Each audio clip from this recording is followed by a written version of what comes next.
conventional medicine is treating pain all wrong. And I think most people living with pain know that. Like people who come to me who have been in pain for a long time will say, I've tried this. You're listening to In Your Pants with Dr. Susie G, the physiotherapist for your private, helping you get in the know, down the low. Hi everyone, this is Dr. Susie G here, and welcome to another In Your Pants podcast. I'm so glad that you can be here with me today.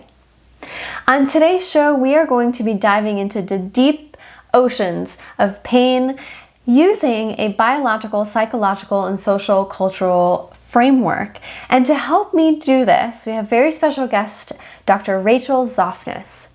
Dr. Rachel Zoffness is a leading global pain expert and pain psychologist. She is an assistant clinical professor at UCSF School of Medicine and pain education faculty at Dartmouth and Stanford University. Dr. Zoffness is the co-president of the American Association of Pain Psychology and serves on the board of the Society of Pediatric Pain Medicine. She is the author of the Pain Management Workbook, a treatment protocol for adults living with chronic pain. She also writes a Psychology Today column called Pain Explained, and Dr. Zoffness consults on the development of integrative pain programs around the world. Dr. Zoffness and I dive into some really bold questions in our episode today, starting off with why conventional medicine is treating pain all wrong. Dr. Zoffness then explains to us how pain is both emotional and physical, backing it up by what science tells us. We dive into the myths and misconceptions about pain psychology, what it is and what it isn't, and why having a mental health professional and psychologist who is trained in contemporary pain science, why that is so important for pain recovery. Dr. Zoffness also shares with us what you should look out for as far as questions to ask when searching for a specialist like herself or someone who is well-versed in pain education and neuroscience. We also touch base on some of the special considerations around pelvic pain and why it's even more tricky and a bit more complex. As my mentor Sandy Hilton would say, it's chronic pain in the pelvis is pain plus, plus, plus, plus, plus. And so Dr. Zoffness and I unpack why that might be for some folks. And then we talk about expectations around recovery with chronic pain. And both Dr. Zoffness and I are huge advocates of bringing hope back on the table and also providing this message of that pain can change, that this situation can be different and you can feel different in your body. So you won't want to miss this episode. We do share some really wonderful nuggets and gems with you.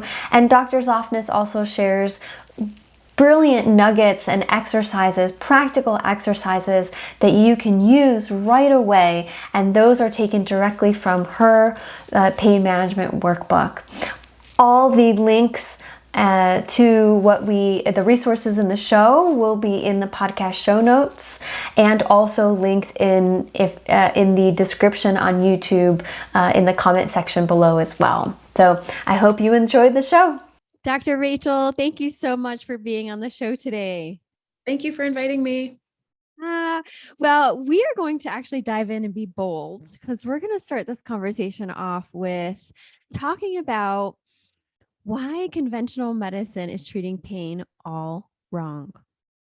Yeah, conventional medicine is treating pain all wrong. And I think most people living with pain know that. Like people who come to me who have been in pain for a long time will say, I've tried this thing and this thing and this medication and this procedure and this surgery and this thing, and I still have pain. So I would say that the primary reason that pain is being mistreated in America and really around the world, is that the way we have framed pain historically for many years is incorrect. We have framed pain as a biomedical problem exclusively to be treated exclusively with biomedical solutions. By that, I mean, when people have pain, we often focus on the body part and the part that hurts exclusively rather than the whole person.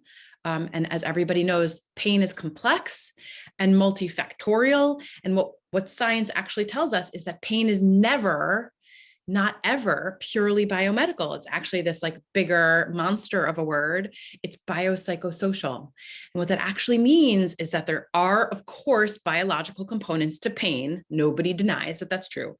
And also there's psychological components. So that means cognitions affect pain, the things you think, believe it or not. Emotions, how you're feeling emotionally, affects how you feel physically, which I think we all know. And how you behave or how you act in response to chronic pain also impacts how your body feels. So a lot of people with pain are stuck at home. They're not moving. They're not going outside. They're not engaging in activities, understandably. But it turns out that not moving, not engaging in activity, withdrawing, not seeing people, turns out makes pain feel worse. And then there's this social or sociological domain of pain, which is socioeconomic status and your social support network and your access to care and friends and family and your environment and your context and all of those things together. This is a long answer to your short question. So all of those things together combined produce and reduce pain 100% of the time. So pain is both produced by biopsychosocial factors and it's also reduced by biopsychosocial factors. There's so much to say about all of that, but well, I have a follow-up question for you on that, because in our worlds, working with folks who have persisting pain, it's often that they are told it's all in their head. And I'm sure you've heard this before. How do you address that? Yeah. So, I'm what's a pain psychologist, and like literally no one has ever heard of a pain psychologist before. So the question I get asked most is, oh, well, do you treat physical pain or emotional pain? And the answer to that question is yes. The answer to that question is yes, because this thing we call pain is produced, by the way, not by the body, but by the brain.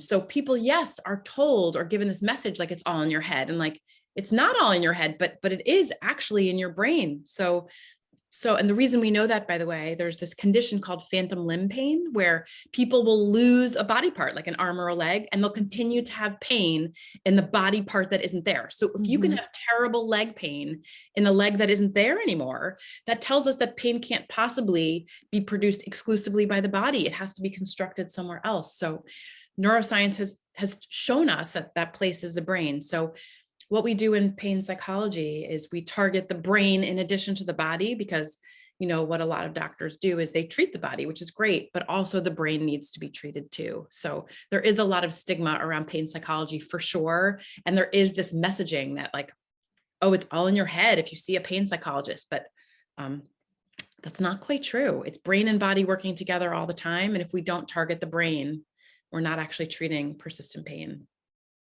Right. Okay. So I love that reframe about, well, the brain is an organ. It is the boss, the CEO that's looking out for you, always predicting the next move, the next potential threat, whether that's direct or indirect, to protect you for survival, which totally makes sense. Now, let's segue a little bit into how does specifically pelvic pain, like pain in our private parts and areas, how is that pain plus plus plus plus plus in your opinion? Because I have a theory. Well, I have an idea about why, when our genitals hurt or there's sexual pain or pain having to do with our reproductive organs, that weighs a lot more heavily on the meaning of that pain and the the way we interpret, the way we act in the world and how the world acts back to us, especially with that part of our body. So can we unpack that a little bit as far as like why does it hurt a lot more when it has to do with a body part like our genitals? Okay. So full disclosure, I am not a pelvic health specialist. So I do chronic pain, all sorts of persistent pain, including pelvic pain, but that's not my expertise. So I'm actually dying to hear what you have to say, and I'm going to ask you. But so what I would say is the way you framed it is perfect and dead on, which is like your brain is your body's danger detector, and it exists to protect you from harm.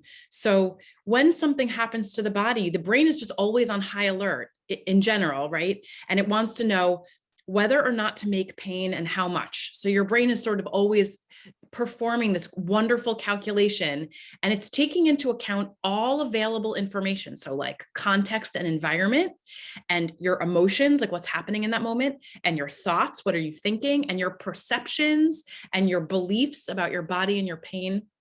And I think pelvic pain in particular is very loaded for many reasons. But, as we all know, sexual health and sexual functioning has a lot to do with our relationships and our identity also. So when something happens, I feel like it's extra, like you said, it's plus, plus, plus. So it's really loaded, and there's a lot of stigma also. And there's also a lot of shame. Like if you can't perform sexually, or there's pain, or you have pelvic pain, somehow that compromises how manly you are or how feminine you are, or it somehow compromises your identity or your sexual ability. So I do think it's really loaded. And I am curious to know what you see because you are a pelvic health guru. No, not a guru, just a human that takes Guru. a particular interest in pelvic health. Wait.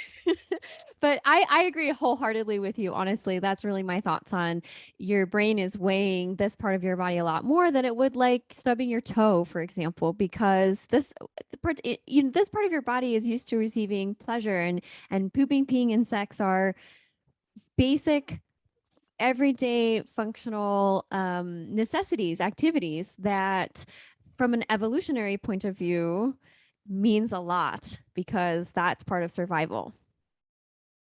Yeah, that's a really, really wonderful point. Like you can lose a toe and you're okay.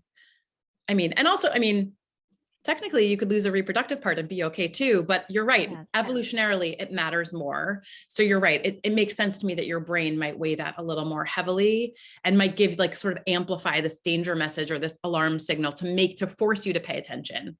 Absolutely. And just to echo what you said about the meaning of this part of our body and the context around this part of our body with relationships, sexual identity, sexual voice.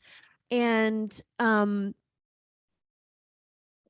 other thing to that is when we stub our toe or hurt our hand or finger, we can show people. We could be like, hey, look, this hurts. Have you ever had this before? And we can socially engage and reach out for support. With pain in our private areas, it's definitely, like you said, there's shame around it. It's a bit taboo. Who do I go and talk to? How do I bring this up?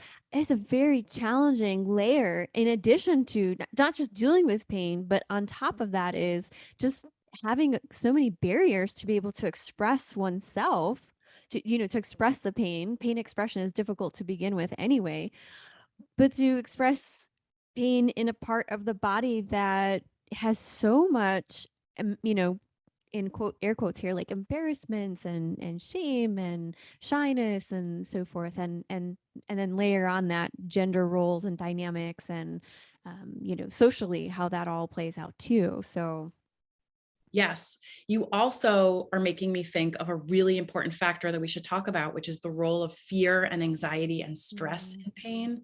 Because I think what happens with pelvic pain is there becomes a lot of fear, like, I'm not going to be able to perform sexually anymore. Like, I'm not going to be a good partner to my partner. Or if you're single, it's like, now I'm single forever. Or like my wife or my partner is going to leave me.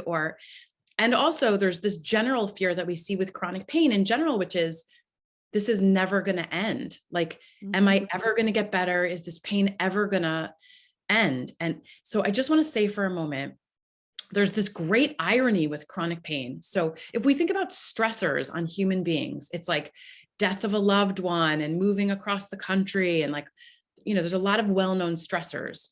One of the biggest stressors on the human body is pain. Like, the body is not built to be in pain for weeks and months and years. Like that's just not how we're built. So having pain enduringly, persistingly over a long period of time is a massive stressor. And the irony is that what we know is that stress and anxiety and fear activate the sympathetic nervous system. And what that does is it turns up pain volume. It actually amplifies in your brain the response of your brain to the pain you're having. So whatever pain you had, if you're stressed or anxious or fearful, your pain is actually physically going to feel worse. And it's this great and terrible irony because, you're stressed and anxious and fearful because you're in pain. And then you're in more pain because you're stressed and anxious and fearful. So part of my job is always trying to break this stress, fear, anxiety, pain cycle, which I know you do a lot of also.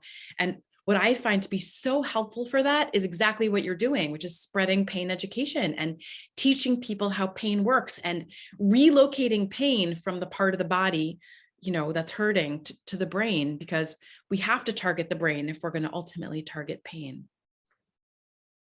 Well said, Dr. Rachel. Beautifully said.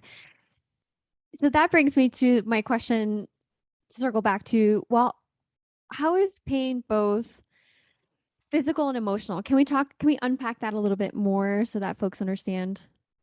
Yeah. So the thing that I find that helps the most is using metaphors. I love metaphors when it comes to really complicated, sciencey, nerdy pain stuff, because pain is super, super complicated. So the metaphor I like to use is this metaphor of a pain dial. So it like operates like the volume knob on your car stereo. And there's a lot of things that turn pain volume up.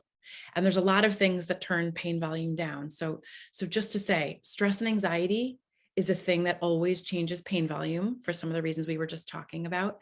And mood and emotions are always changing pain volume. And the reason for that is, like we said before, your brain's limbic system, which is your brain's emotion center, is always processing pain. And then attention, or what you're thinking about or focusing on. So the metaphor goes like this: when stress and anxiety are high and your body and your muscles are tense and tight and your thoughts are worried, your brain sends a message to this pain dial, amplifying pain volume. So whatever pain you had before, stress and anxiety are always going to amplify pain. Same with mood and emotions. So what science tells us is that when emotions are negative, which ironically, again, is a thing that commonly happens with pain. So when you're sad and depressed and angry and frustrated, which is normal, your limbic system in your brain will amplify pain. It turns up the pain dial. And same with attention. So when we're stuck in bed, at home, missing life, missing work, missing social activities, missing sports, our prefrontal cortex in our brain, again, amplifies this pain dial, amplifies pain volume. But the opposite is also true. And I find that to be so important to communicate to patients, because when we have pain, we feel so out of control, like our bodies and our lives are just so out of control. But there is this pain dial thing that lives in your central nervous system. So we know that when stress and anxiety are lower, so when your thoughts are calm and your body and your muscles are relaxed, your brain will lower this pain dial. And that's why there's abundant research on things like mindfulness, which is annoying for most people, and I understand, but mindfulness and meditation and like relaxation strategies and things like biofeedback can all turn down this pain volume, this pain dial. And same with mood and emotions. So when emotions are positive, you're joyful, you're happy, you're engaged in pleasurable activities, we know neuroscience tells us those things, positive emotions, can turn down pain volume. And same with attention. So like when we're distracted and we're so absorbed in some activity, we briefly forget about our pain. That isn't magic. That's actually this pain dial that lives in your central nervous system. So there are, so again, physical and emotional are always connected. That's just how the brain works, because the brain is connected to the body 100% of the time. There's no way around it. And there are all of these cognitive and emotional factors that adjust pain volume 100% of the time. And I'm so glad that you said that it's normal to have, that anxiety and stress, because I feel that, if we can't find it, like from a conventional standpoint, biomedically, then it's got to be some, we don't know, woo-woo thing or something that's like, oh, it must be you're just stressed out and you're anxious. Well, you would be too if you had a very threatening situation in your life. And I think, and I like that you normalize that. But I'm also hearing you say that although that's a protective mechanism in itself, the feelings, the emotions, the anxiety, the stress, that it can backfire if we're not coping or helping the situation or kind of calming that down or using different strategies to help move forward, with this struggle and adversity rather than staying stuck in a cycle. Agree. And I love the way you said that. Yeah, that's exactly right. So essentially my main message is how you're feeling emotionally is always, and I mean always, because of how the brain works, going to affect how you're feeling physically. So if we're not taking care of our emotional health, we're not actually taking care of our pain. And in Western medicine, we have this false and totally erroneous divide. So either you have physical pain and you see a physician, or you have emotional pain and you see a psychologist. But as we all now know, pain is always both physical and emotional. So this divide is just, it's sort of BS. That's just not actually how pain works. And it's not how humans work. So we really have to integrate the two. And I'm sure we're going to touch on this, but the thing with pelvic pain is it's often associated, not always, but there's often an association with history of trauma or physical abuse or whatever. So not always, and I don't want to stigmatize, but also to your point before, one way of thinking about like the depression and anxiety that often comes with chronic pain, and incidence is really high, is that again, the body's not built to be in pain for like months and years. So when people become scared and anxious, like, is this going to last forever? Am I ever going to get my life back? Am I going to be able to have sex with my partner? Or when people become depressed about it, that's what we call a normal response to an abnormal situation. Like, again, it's the human body isn't built to be in pain for that amount of time. And of course, we're going to have a response to that. So I try really hard to make sure that physicians aren't calling this mental illness. Like, it's a normal response to an abnormal situation. Well, and mental mental health in general, at least in our, in my bubble, this culture, it does have a stigma attached to it, or historically has. And for those who identify, as men or male or masculine, in the research, in the qualitative research, there's a lot of evidence to support that embarrassment is a number one barrier to seeking mental health care, which is such an important part. I mean, it is one of the part of the 4 pillars of health, right? Mental health, physical health, spiritual, sexual. Those are 4 pillars of health by the World Health Organization. So it's not separate from, like you're saying, where did we go wrong? Where did it go? Well, not us, but particularly where did society go wrong? Where did conventional medicine go wrong? Who dropped the ball?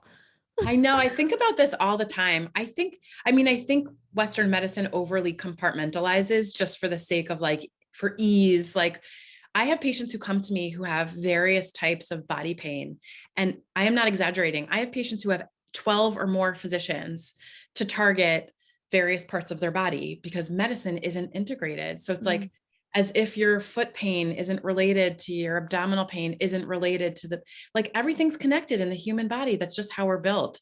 But one patient will have 12 specialists giving them different advice and different medications, and nobody's actually targeting the brain. It's just wild. So wow. And they're not talking to each other oftentimes either, these specialists, right? No one's talking to each other, and absolutely no one is talking about the role of emotions or cognitions, even though neuroscience tells us that cognitions and emotions are always fueling any sort of pain fire, right? So it's like we're not really talking about pain, and we're not actually treating pain in Western medicine in any sort of way that makes sense as far as science goes. And it drives me bonkers. But I think the answer and the solution is things exactly like this. Like, if we educate people who have pain and tell them, no, it's not that you're mentally ill. Right. It's just, we have to take care of your emotions for your brain to process pain differently. That's just how the brain is built. Then hopefully that takes some of the stigma and shame out of it. It's just neuroscience, right? It's just, I love neuroscience. I'm such a nerd, but hopefully but my hope is that maybe that takes some of the sting out of it. And when we say things like, yeah, it's normal and natural to be depressed and anxious when you've had pain, especially in your penis or whatever, any part of your body that's extra sensitive or stigmatized or shameful in our culture. Right. But if we treat that and we talk about it, it's going to actually help your body feel better, Exactly. Yeah. Yes. 100%. So I want to talk about myths and misconceptions of pain psychology, because I know not all psychologists are created equal, just like any other profession, right? And I've had, just from my own experiences and folks that I work with and their experiences that they've shared with other psychologists, is that some of them are like, it just didn't help. It didn't work for me. So can we talk about that? Like, what should folks be expecting? How do they know they're connecting with someone that is going to understands pain from the perspective that we're talking about and can really help, move someone forward? Not saying that all these other individuals are not well intentioned. That is definitely, I'm not trying to poo poo on someone, or their approach, but there is a difference here that a little nuance that I'd like to unpack. It's such a great and important question. It's almost like a pain point for me because, so a couple of statistics. Most psychology programs, like 99% of them, don't train therapists in pain at all. And that goes back to that thing where in Western medicine, physical pain, air quotes there, is treated by physicians exclusively, and psychologists like me are intended to treat emotional pain, again in air quotes, exclusively. So there's this divide, and therapists are often not trained in pain, how pain works, and physicians often are not trained in how emotions affect the body. So we have this really unhelpful setup. And so, yeah, the answer is yes. A lot of psychologists are not trained in pain. It makes me crazy. And part of my work in life is to help put resources into the hands of every therapist, because it's not rocket science. It's actually what galvanized me to write the pain management workbook, which is a really dorky pain management workbook that I wrote. And it's a whole cognitive behavioral therapy protocol for pain management. And my goal, I have a wait list at any given moment of, like, I'm sure you do too, of like 50 patients. And I hate saying no. And I want to help everybody. So I'm like, okay, well, here's a resource. So you can go find any therapist and say, will you go through this book with me? Because I can't, at least not right now, I can't change psychology training programs. They make me really mad. And it's not fair to people living with pain, but we can provide low cost, affordable resources. So in my mind, I'm like, okay, how do I put resources into the hands of therapists? So the question's a good one.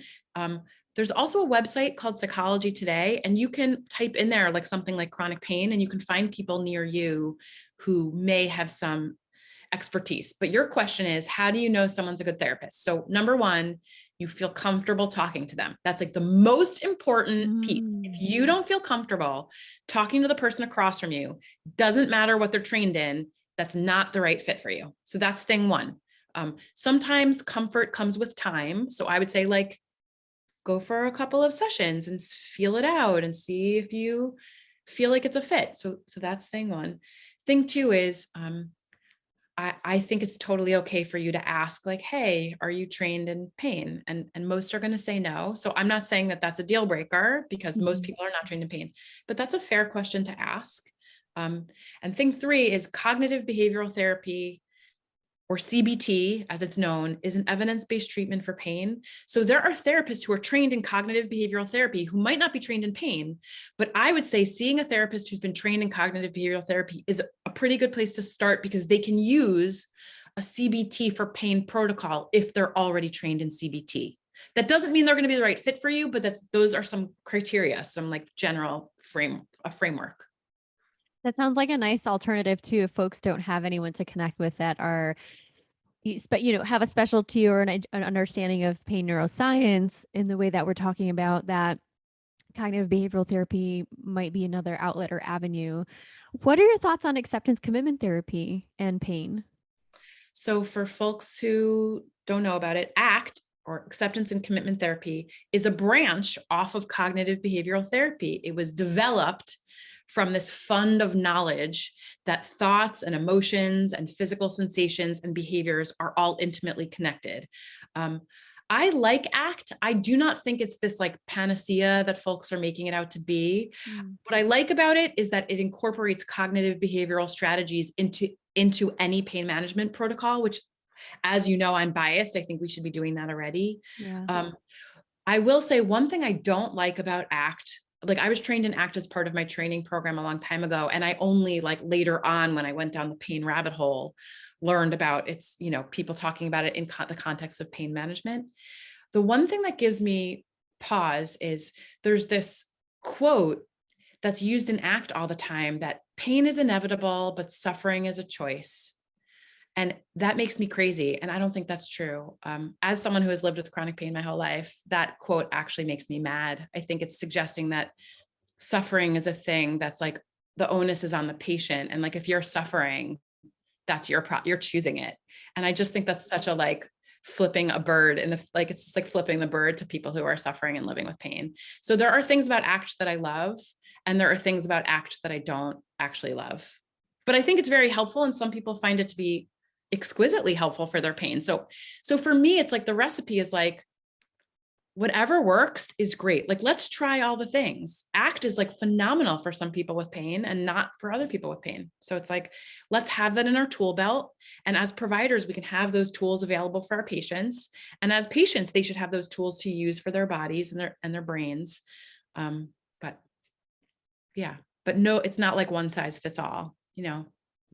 Right. And I'm also hearing that if it didn't work out with one person, not to give up on perhaps the approach or the speaking of someone that is a good fit. I mean, that's very common for pelvic therapists too. There are a lot of things that make me cringe when I hear folks say Sure. what their experiences or share what their experiences have been with other therapists. And again, well-intentioned individuals, at least that's what I'm in my heart, in my mind, well-intentioned individuals who are also human, working with other humans who they themselves struggle. And again, it's context, it's the time and the place with who we are, with what we have. And it might not be what you particular need, or as you say in your workbook, it's not the ingredients for your particular recipe. You use that as an activity, and I want to get back to that actually, because I think it's a really great activity or something to share as a nugget from the book. But yeah, so it's not giving up, having hope, and you know also, I think compassion during that process, right? And patience, which are very hard and challenging. From one human to another, very challenging.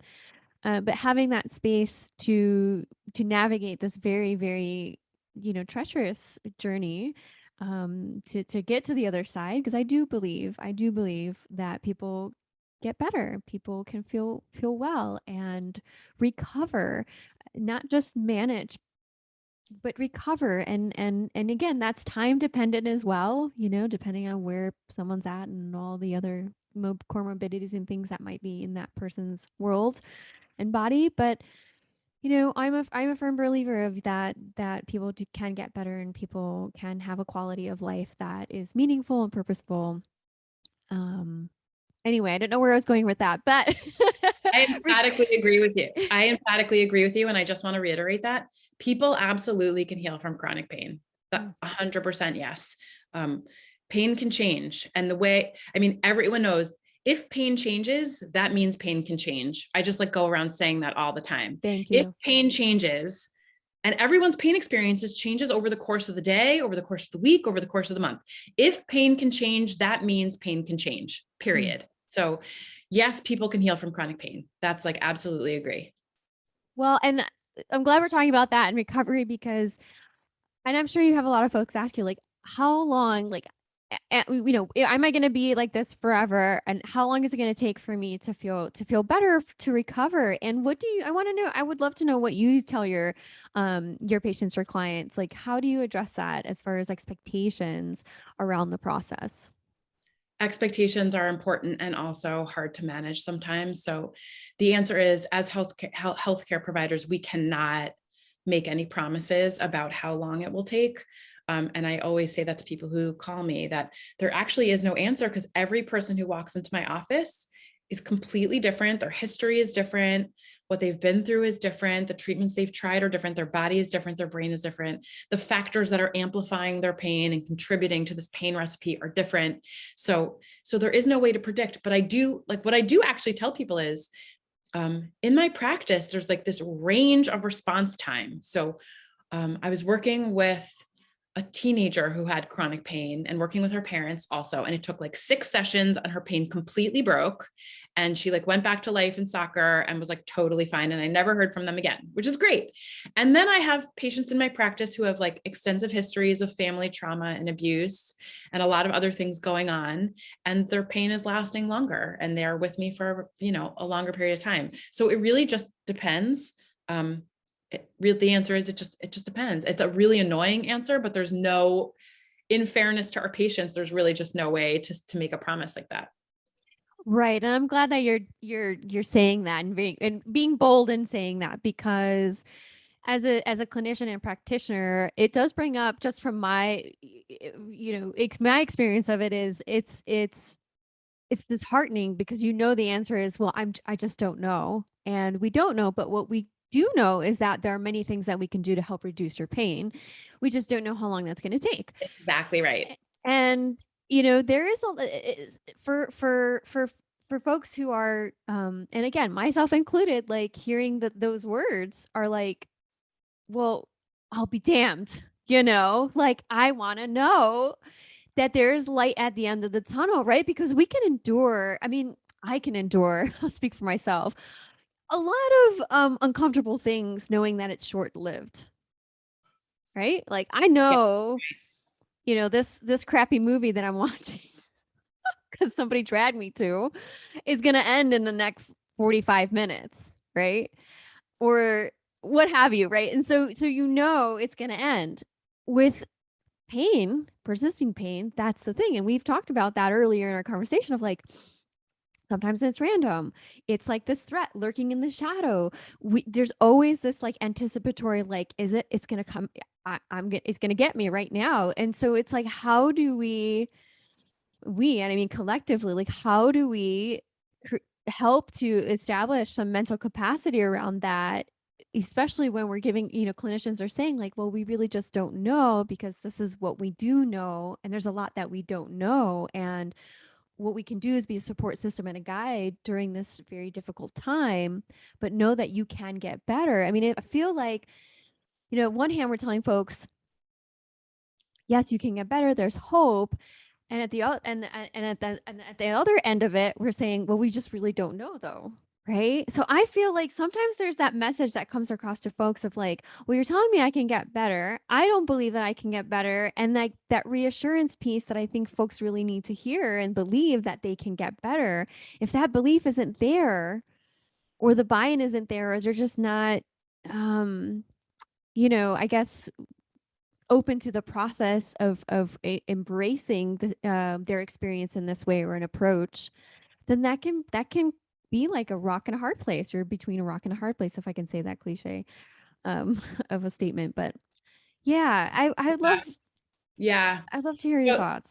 So I think there's a couple things you said in there, I mean, that were just absolute gems, which is, I do think we should be saying to our patients up front, yes, your pain can change. And yes, I can help you, because that's the truth. Like, you're a pain expert and I'm a pain expert. And there are things that we can offer that absolutely will help people. So I don't think that's a lie. Like, and I think the other thing that we can do is say, I can't make you any promises because I'm not clairvoyant.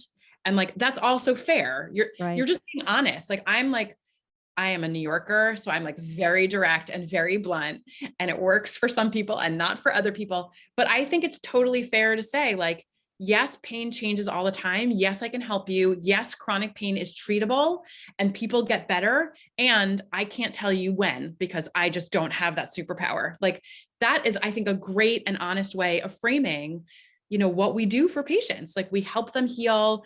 We support them on their road to recovery. We give them tips and tools for pain management, and we don't make false promises, because no one would trust us if we did, Absolutely. And that's huge, being honest, open, transparent with the process, and admitting when you don't know something, like, hey, we're going to try some things, where there's many tools in the toolbox.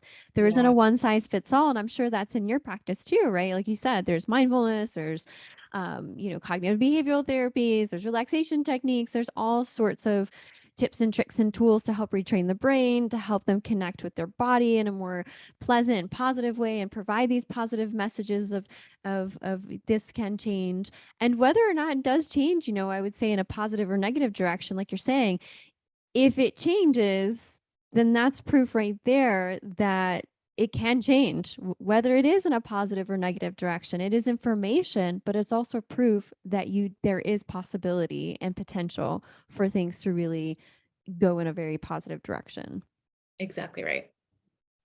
So, Dr. Rachel, let's circle back to your book, the Pain Management Workbook, and to some of the activities, the concepts in that book that folks should expect to kind of, when if they get it, what should they expect, working through that workbook? And then if we can also share a little gem from that workbook about I really love the low pain day, high pain day recipe and finding one's ingredients. So, yes, let's do it. Okay. Right. So I'm a patient advocate, and what that means is I'm always advocating for people to have access to high quality and effective care. And it makes me really mad that non-pharmacological treatments for pain are often not covered by insurance companies. So patients who come to see me for cognitive behavioral therapy or other therapists will often be told by their insurance company that sessions are not reimbursed. And like nothing makes me angrier. And like what planet, like in what universe are we living where like only rich people can afford effective treatment? It's like makes me nuts. Mhm. So cognitive behavioral therapy for pain, again, is this evidence-based treatment, and ACT grew out of it. There's all this evidence of treatment effectiveness for chronic pain. So I just like stuck it all in a workbook. And there's lots of different pieces to it. So one of the pieces is this pain education thing that you and I are such like, we love to get nerdy about it. And there's two gentlemen who are physios who are doing a lot of this pain education work. Lorimer Mosley is one and Adrian Lowe is the other. And I know you know them. Yeah. And I reached out to them when I was writing this book and I was like, would you guys consult with me? And they did. They read and edited my pain education chapters and like gave me feedback, and I tried to pay them and they wouldn't even take feedback. But I wanted to make sure that I was, it was so nice, but I wanted to make sure that I was putting high quality vetted information out into the universe that's affordable. So part one of the book is just this pain education piece, like how pain works in the brain, ways of adjusting this pain volume, this pain dial thing we were talking about, how emotions impact the pain you feel. I really wanted to make that connection for people and just destigmatize the crap out of it. So that's like part one. Part two is behavioral strategies for pain. And what I mean by that is behaviors are things that we do, and they're also things that we stop doing. So as everyone with chronic pain knows, there's lots of things we stop doing when we have pain, and it depends on the condition. But a lot of people with chronic pain stop going to work, or stop engaging in sports, and stop having sex, and stop, going their weekend activities or their hobbies or their pleasurable activities. And again, that's part of the chronic pain cycle that can perpetuate pain when we're stuck inside and we're not engaged in life. So behavioral strategies target the things we're not doing, and they target avoidance behaviors. And they also provide strategies that we can use in the positive direction to change pain too. So there's a strategy called pacing for pain, which a lot of PTs talk to me about and help me navigate with my patients. And pacing for pain is like pacing for a marathon, right? Like you don't go outside and run 26 miles. Right. Right. Tomorrow we would all, some of us would die. Like me, I would just like be face down on the pavement. Same here. Yes, it's like little bits of activity and motion every day. And there's a recipe in there for figuring out a pacing plan. There's mindfulness strategies and relaxation techniques, again, to shut down the sympathetic nervous system and lower the brain's pain volume or pain dial. So there's all sorts of behavioral techniques for changing pain. And then there's cognitive strategies, which are so fascinating to me. And cognitive strategies are really going after the crap in your head. Like we all fall into this trap of believing the shit that happens between our ears, right? Like 100%. Yeah. And people with pain like have what we call them cognitive distortions. And literally all that means is a thought that isn't true, but it sounds like the truth. And our brains feed us distortions all day long. Like when you look in the mirror and you think something really mean and nasty about yourself, or you have a thought in your head and it's like actually your critical dad. And it's just like, you can hear it in your head and he's just like saying mean things to you. There are distorted thoughts we hear all day long. And I'm broken, I'll never get better is one of the most common distortions I hear when people have pain. But here's the thing. None of us have the ability to predict the future. Like if anyone here did, they would be a bazillionaire and they would like buy Fiji. but we make these predictions. So what we do with cognitive strategies is we help adjust the pain volume by going after distorted thoughts and beliefs that are amplifying pain volume. And then there's a section on lifestyle medicine, and lifestyle medicine is the everyday daily decisions that we make, like the food we put into our bodies and nutrition and sleep, because chronic pain often inevitably impacts sleep. So what are some strategies we can use to improve sleep? And then social medicine. So what are things we can do socially with our support network to help lower our pain dial also? So there's a ton of stuff in there. Oh, and I think you have a copy somewhere there for You know those what's who so are funny? watching. I was saying this to you earlier, like my lovely publishers sent me like boxes of books, but they didn't tell me what to do with them. So I have like boxes of books. Now you get to use it. There you go. The pain management workbook. It's a lovely blue cover with what looks like clouds, I think, Yes, underneath. yes. I had nothing to do with it, but I think they did a nice job with the cover. So your question about the pain recipe. So what I wanted to do was make sure that everybody knew that, just like there's a recipe for brownies, and like to get really good brownies, you need, the right ingredients and the right amount of the right ingredients, and you need to stick it in the oven for the right amount of time. And if you don't, you're going to have like disgusting burned brownies, right? And it's just the same with pain. Like just as there's a recipe for brownies, there's a recipe for a high pain day, and there's a recipe for a low pain day. And I think the issue is we don't really think about it that way, right? But I love to encourage people to think about, okay, what is my high pain recipe? And most people can tell me their high pain recipe. So it looks something, I'm going to ask you, like, do you have a sense of a high pain recipe for one of your patients or just for you? Oh, me? Yes. Yeah. Yes. Okay. So mine is I can tell you mine for. yeah, no, I'll tell you mine. Okay. So definitely sleeping less than 7 hours, Totally. Me too. eating high sugar, like sugary foods, like lots of sugar, pastries, that sort of thing. Lots of caffeine, and not moving. Like if I'm sitting and I have not moved my body like in that day, or been active or gone for a walk or something like that, that is usually a very, very good recipe to have a really shitty day. Those are all on my list too. And I will add, and I know that this is because I'm a psychologist, so I think about this stuff, but I know that if I have really high stress, like if I have a really long list of things to do and I'm stressed out about not getting them done, and I'm staying up till midnight working and I'm not carving out time for relaxation and fun, that absolutely is going to dial up my pain without a doubt. And if I'm having conflict in relationships, like familial or friend or romantic, like any sort of conflict with like people in my social support network also will dial up my pain dial. So together, like all of those things for me, I would call my high pain recipe, like crappy sleep, crappy diet, not moving my body, not exercising, not getting sunlight, not going outside, not seeing friends, arguments or conflict, and like lots of stress at work. So that for me is like a perfectly imperfect high pain recipe. So the trick is, and usually I write this out on a piece of paper, like my high pain recipe over here. And then also I want my low pain recipe. So when I think about a low pain recipe, it's quite literally just the opposite. Like if I ask people, what's your low pain recipe? People are like, I don't know. I have no, if I knew. And the answer is it's the opposite of your high pain recipe. So once it's mapped out in front of you, it's sort of easy to see. And again, it's all these biopsychosocial factors, right? There's like these biological components like sleep and diet. And there's like these psychological components, which is like, my emotional state, my stress levels. And then there's the social component, which is like conflict and support. And so together, it's like when you see it mapped out, you're like, oh, I know what my low pain recipe is. It's 8+ hours of sleep. It's not loading up on sugar all day. It's making sure I carve out time to go outside and go for a walk, even if it's just a 10-minute walk and get outside. It's like making sure I have people around me who are supportive and loving and nice to me, and, saying no and setting boundaries with people who are toxic, so a pain recipe is all of those things. And it's really easy for people to do that.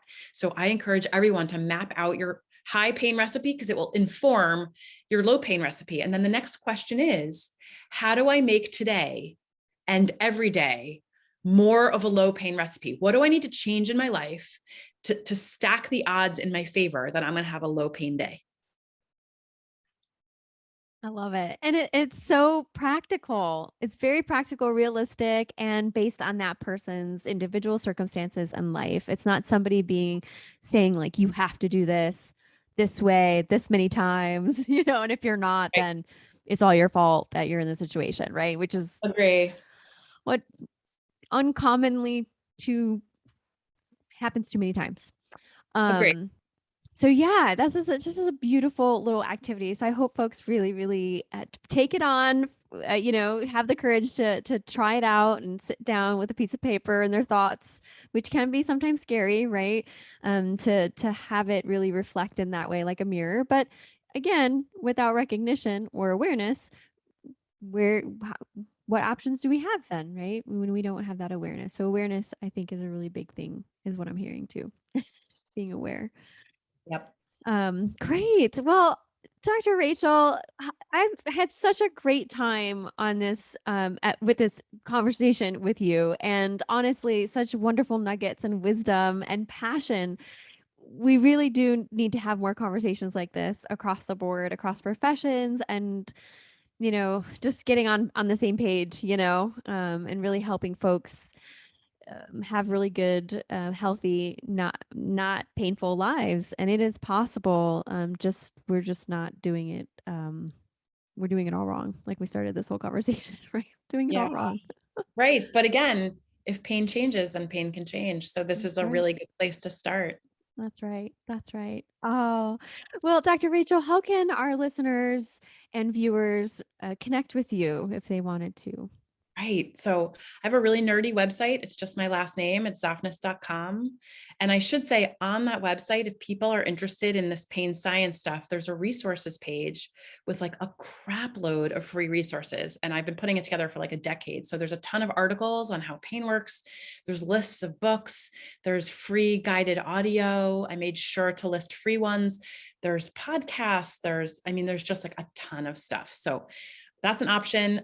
I also joined Twitter during the pandemic, which has been absolutely delightful. I've met so many colleagues. So on Twitter, I'm at Dr. Zoffness. I also joined Instagram, which I'm like not as good at, but I'm working on it. And I'm at the real Doc Zoff on Instagram. I like got nervous and I couldn't think of a handle. So that was the one I picked. I love it. Yeah. So that I've been trying to do a little more social media stuff. Great. Oh, that's wonderful. Yeah. And again, thank you so much for being on the show today and for sharing your wisdom. Many people I do believe firmly in my heart that they will certainly benefit from this conversation. So I sure hope so. yes, thank you. Thank you. And to all of our listeners and viewers, this is Dr. Susie G. Until next time, in loving wellness for your pelvis. See you later. Thanks for listening to today's episode. Be sure to head on over to drsuzyg.com where you can get more information, show notes, and related articles on today's topic. Also, if you like what you're hearing, head on over to iTunes, subscribe to the podcast, and leave us a rating and review. We'd love to hear feedback. Thanks again.